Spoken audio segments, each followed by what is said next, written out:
Šiandien jau yra šiek tiek daugiau piligrimų, tai kas yra labai smagu iš tikrųjų, nes pirmas dienas tai tikrai labai mažai sutikdavau, o šiandien tai iš tikrųjų, prieš mane eina, už manęs eina, dar ten toliau priekį eina, tai tas labai gražu. Tai va taip atrodo ta kelionė.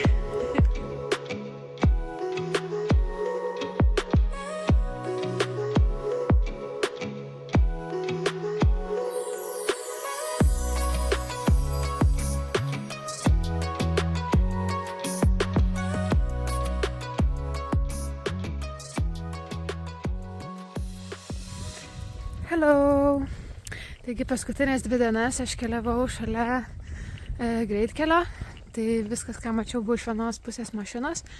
O štai čia, kaip matote, yra visą laiką nuolatinis kalnų vaizdas. Iš visų pusių tiesiog kalnai. Tai tas yra labai gražu. Tik kad kelias nelabai dėkingas.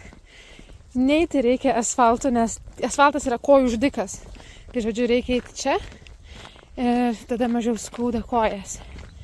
Tai vat. Bet vaizdai tikrai gražus.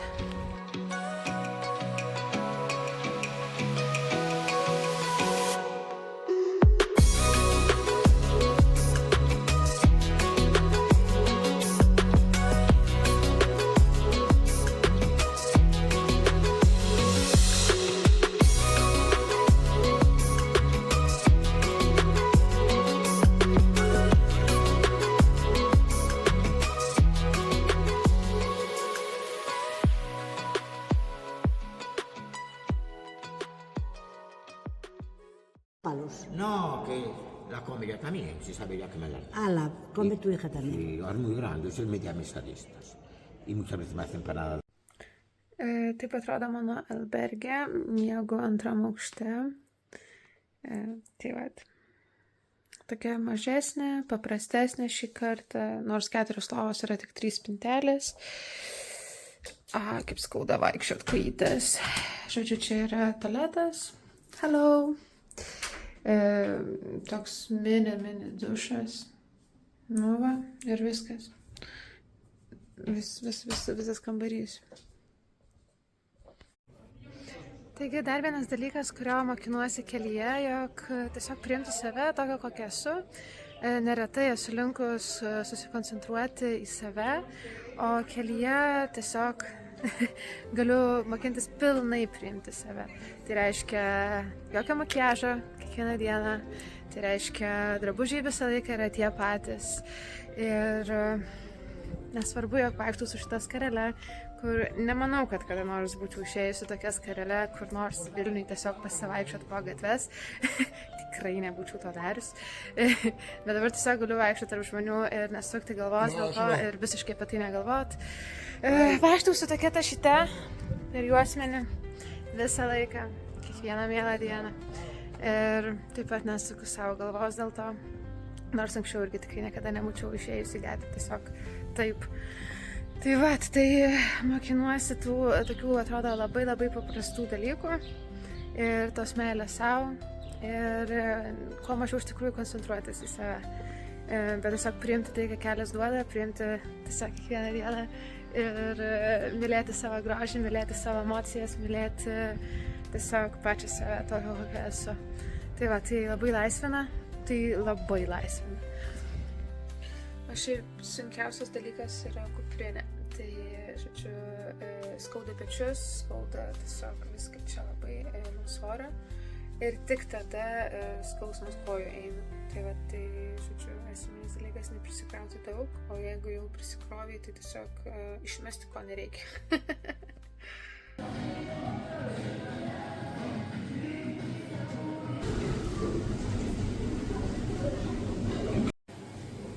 Aš esu labai alkana, o čia viskas, ką jie turi, ir tai yra visas maistas, kurio aš nemėgstu ir nevalgau.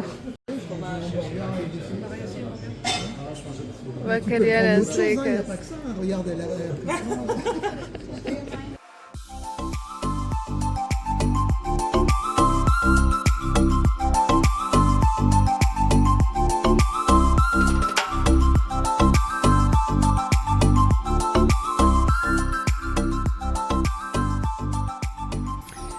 rytą, šiandien yra 5 ėjimo diena. Kažkaip labai faina, man tikrai labai čia patinka. Pirmas kelias dienas buvo tokios, kur atrodo, sunku įsivažiuoti, sunku pagauti ritmą, sunku suprasti, kaip viskas čia yra. Bet dabar jau pabiškai taip atsipalaiduoju, iš tikrųjų, labai faina. Pradedu taip tiesiog jau mėgautis, nebėra to tokio streso, kaip čia dabar kas bus, kaip čia tas kelias atrodys, kaip čia ką. Bet tiesiog eini, mėgaujas, matai ten tą visą kelią sužymėtą, nebūtinai net rankoje telefonas turi būti, nes pirmą dieną atrodo taip, nežinau, ten antrą, visą laiką pasičekinį telefoną ir viskas gerai. O dabar tiesiog eini ir taip, okei. Tai va.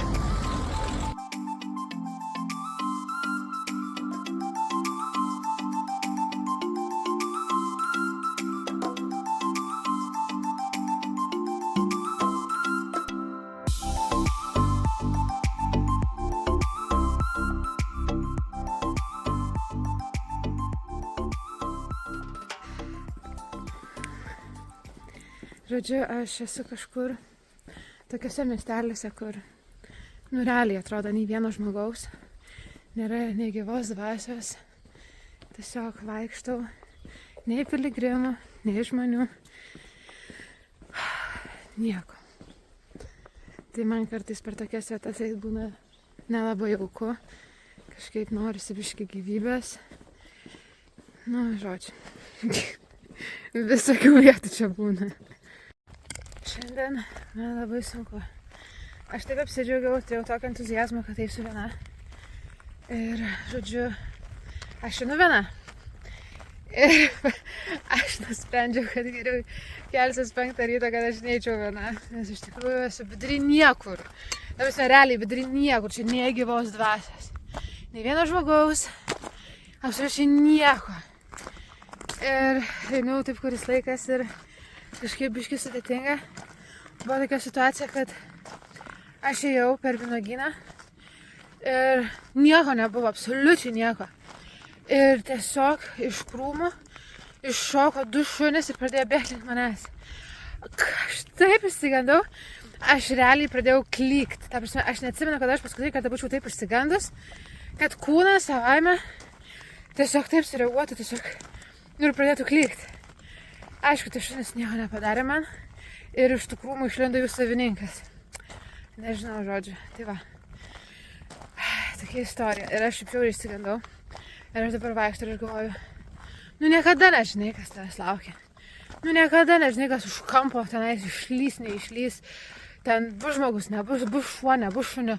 Toks tai va, nežinau. Ir būtų faina nors kažkuriam horizonte iš tų, nežinau, matyti nors vieną žmogų, būtų šiaip žiauriai faina.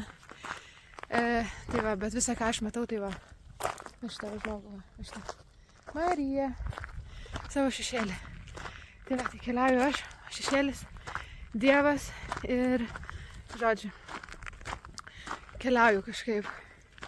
Dievas teik drąsos. Oh my god, žodžiu. Nori tu iš tikro pasiekti svajonę savo, kamino kelias veda, keliauti ir nugalėti.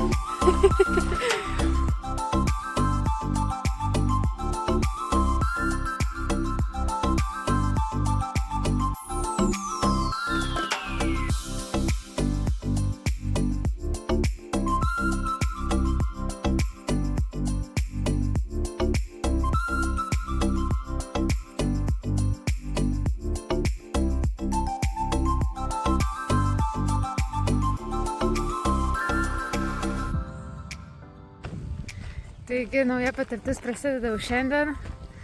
Praeiti pro šunį ir jo neišsigąsti ir jo nebijoti. Ok, viskas gerai, praėjom. Check. Buvimas čia mane labai augina. Be galo stipriai mokina. Ir visą tai, ką aš turiu viduje, aš tiesiog jaučiuosi taip, lyg mane paimtų ir tiesiog visą išverstų, kaip pavyzdžiui mes išverčiam rūbus, į vieną pusę, mes galim juos paskui išversti į kitą pusę. Aš jaučiuosi tarsi, kad, nu, va, aš esu Marija, čia yra mano oda, mano kūnas, visa aš, bet kad mane tiesiog paima ir visą tai išverčia ir visą tai, kas yra viduje mano, tiesiog išeina tai. Ir tai yra be galo gera, tai yra taip gera, nes kai kurie dalykai tiesiog velkasi metais. Ir aš taip džiaugiuosi tuo vidiniu procesu, kurį aš galiu čia dirbti su savimi, su savo širdimi. Ir aš džiaugiuosi, kad aš tą galiu daryti čia ir dabar. Ir tai yra neįkainojamas laikas. Ir kad Dievas tame yra su manimi kartu, tai yra tokia didžiulė dovana. Ir aš matau, kaip tie sluoksniai, tiesiog vienas po kito, jie tiesiog, nu, tarsi kaip nusilupa, lyg svagūnas būtų, ne? Tai su kiekviena diena nuimamas po vienas sluoksnis, kitas sluoksnis ir atrodo tokia gelmė, toks gylis. Ir nežinau, kiekviena diena atrodo nustebina, kiekviena diena atrodo pripildo su kaupu. Tai yra tiesiog, nu, nesuvokiama. Aš iš tikrųjų sėdžiu ir aš nesuvirškinu dar. Atrodo, nu, kaip taip įmanoma. Aš suprantu, kad, nu, aš turėjau tikrai sunku tokį laiką ir, nu, aš galvojau, nu, vat, ką man daryti, ne? Ir aš taip norėjau kažkaip, nu, aš norėjau pereiti per tuos gijimo etapus, aš noriu, man patinka save konfrontuoti, man patinka, nu, tokius, man nepatinka pasilikti vienoje vietoje, bet tas man tai tikrai nepatinka. Ir aš kažkaip ir galvojau, ką padaryti, aš galiu dėl savęs, ką aš galiu, bet nes aš noriu pilnai gyventi, aš noriu pilnaverčio gyvenimo, aš noriu sveiko gyvenimo, sveiko mindseto, sveiko požiūrio, nežinau, išgydyto širdies, aš to trokštu, aš to noriu, aš to degu ir aš esu atsakinga už tai, ne? Tai yra mano atsakomybė, ar aš tą darysiu, ar aš dirbsiu vidinį darbą ir tos procesus, ar ne. Niekas už mane to nepadarys daugiau ir tai yra mano atsakomybė ir aš noriu prisimti tą atsakomybę už savo gyvenimą. Ir esu čia tam, kad dirbčiau su savimi, su tais nepatogiais dalykais, ne? Ir čia yra tiesiog tai, ką aš galiu nueiti, būdama, nu, tarsi per pusmetį, būnant, tarkim, savo namuose, ne, Vilniui. Tai čia aš tiesiog atrodo tą pusmečio darbą, tiesiog visą tai vyksta tiesiog, nu, nežinau, nu, pagreitintai tiesiog. Bet aišku, turi tam atsiverti, nes tu gali čia būti ir turėti užkietintą širdį ir tikėtis, kad čia atvažiuosi ir bus ferverkai, ne, bele kas čia vyks. Ne, tu turi turėti apsisprendus savo mintyse, ne, savo prote, tu turi būti apsisprendęs savo širdyje, ne, kad taip, aš noriu tam atsiverti, aš esu pasiruošęs tam atsiverti, aš esu pasiruošęs eiti per visus tuos dalykus. Žodžiu, tai iš tikrųjų yra nuostabu, ką Dievas daro. Aš žaviuosi jo veikimu mano gyvenime. Ir mane kas žavi, jog realiai tai yra pasiekiama kiekvienam. Tai va, tai kad čia žmonės, ta prasme, čia žmonės suvažiuoja su tokiom istorijom. Kiekvieną dieną aš susipažįstu su skirtingais žmonėmis iš skirtingų šalių. Ta prasme, iš skirtingų kontinentų, jie tiesiog suvažiuoja čia eiti šitą kelią ir kai tu paklausi, o kodėl tu eini šitą kelią, žmonės atsiveria ir jie pradeda dalintis tokiom istorijom, kur tiesiog akis tau ant kaktos iššoka, nes tu galvoji, Dieve, nu tikrai labai sunkios istorijos, tikrai labai sunkios. Ir matyti jų akise viltį, matyti jų akise žarijas, žiežirbas, ne? tą ugnį, tą tokį, kad ir jie patys liudija, kaip keičia tai, kaip juos augina, kaip tai juos brandina čia. Čia yra kažkoks, nežinau, gyvenimo perkeitimo kelionė. Tai va, tiesiog. Iš tikrųjų, aš nuoširdžiai pasakysiu, aš žiauriai bijau čia važiuoti, ta prasme, žiauriai. Aš esu tikrai, tikrai, nežinau, aš nepasakyčiau, kad aš esu tas žmogus, kuris labai yra drąsus. Kur tiesiog aš galvoju, važiuosiu, man čia bus easy visi šitie dalykai. Ne, ta prasme, man čia žiauriai sudėtinga. Ta prasme, žiauriai sudėtinga, ypač pirmom dienom, ta prasme, come on, aš pirmą dieną, kai turėjau eiti 20 km, kai aš turėjau iš vis eiti 10, aš taip susiparinau, aš ten vos nesu ašarom akyse esu ir, ta prasme, kai reikėjo eiti tuos kylus, aš dar pasimečiau. Paskui irgi toks grįžau, atėjau tą nakvynės vietą ir taip sunku, ne, ir taip tokia buvau pavargus, aš atsiguliu miegot ir buvo 10 valandų, aš atsiguliau, tai pamiegosiu. Ir aš negaliu užmigti, aš esu pervargus, aš jaučiausi realiai kaip mažas vaikas, kuris verkia ir negali užmigti. Ir aš tiesiog kankinausi 1, 2, 3 valandą, aš paskui žiūrėjau laikrodį, 3 nakties buvo ir aš dar nemiegu, visą kūną skauda, viską gelia, esu visa nelaiminga, žodžiu, viskas, va, šitaip. Ir apsiverkiu ir galvoju, Dieve, ko aš esu, ką man čia, ir viskas, šagės. Bet tai buvo irgi ta tokia, tai yra mokykla, ta prasme, aš įveikiau tos 20 km, come on. Šaunuolė Marija, aš juos įveikiau, aš tą padariau ir okei, buvo sunku, bet aš tą įveikiau. Ir netgi man šitas kelias patinka tuom, kad yra žiauriai sunkios situacijos, yra iššūkiai, kiekvieną dieną yra iššūkiai, kiekvieną. Bet aš juos kiekvieną iš tų iššūkių pereinu ir net jeigu ateina lūžio momentai, aš galiu paverkti, aš galiu paliūdėti, aš galiu pykti, aš išbūnu tame ir aš einu toliau. Ir aš to nesinešu su savimi. Aš išbūnu tame. Aš myliu savo emocijas, aš myliu save ir aš to taip mokinuosi. Aš taip mokinuosi čia tiesiog save mylėti, save priimti to, jog esu. Tai yra man kažkas, tiesiog, nežinau, nesuvokiama. Kaip iš tikrųjų yra svarbu mylėti save, palaikyti save. Elementariai, jeigu eitų žmogus šalia tavęs ir jam kažką skaudėtų arba būtų jam labai sunku, tu jam norėtum padėti, ne? Tu sakytum tam žmogui šalia savęs esančiam, tai viskas gerai, tai palauk, neskubėk, bet kai tu esi tas žmogus, kuriam sunku ar dar kažką, tai ką tu savo sakai? Ar tu irgi sakai, palauk, Marija, palauk, neskubėk, viskas gerai, tu gali tame pabūti? Tiesiog duoti savo meilės, duoti savo laiko, ane? Ir wow, negaliu. Aš tiesiog labai čia labai stipriai atrandu šitame laike, tiesiog iš naujo meilę savo, sugrįžimą prie savęs pačios, kas aš esu, kokia Dievas mane sukūrė, kas yra mano vertė, kokia yra mano vertė, kaip branginti save, kaip mylėti save, kaip būti savo švelniai. Nežinau, čia yra tiesiog gėris ir toks lengvumas, kad tiesiog, žodžiu, apkabinu jūs visus iš Santiago ir tiesiog džiaukimės gyvenimu, būkime paprasti, neapsunkinkim savo gyvenimo patys, tiesiog paprasta širdis, vaiko širdis. Tai vat, tai geros jums dienos, nakties, vakaro, ryto, aušros, panaktinės, tai va.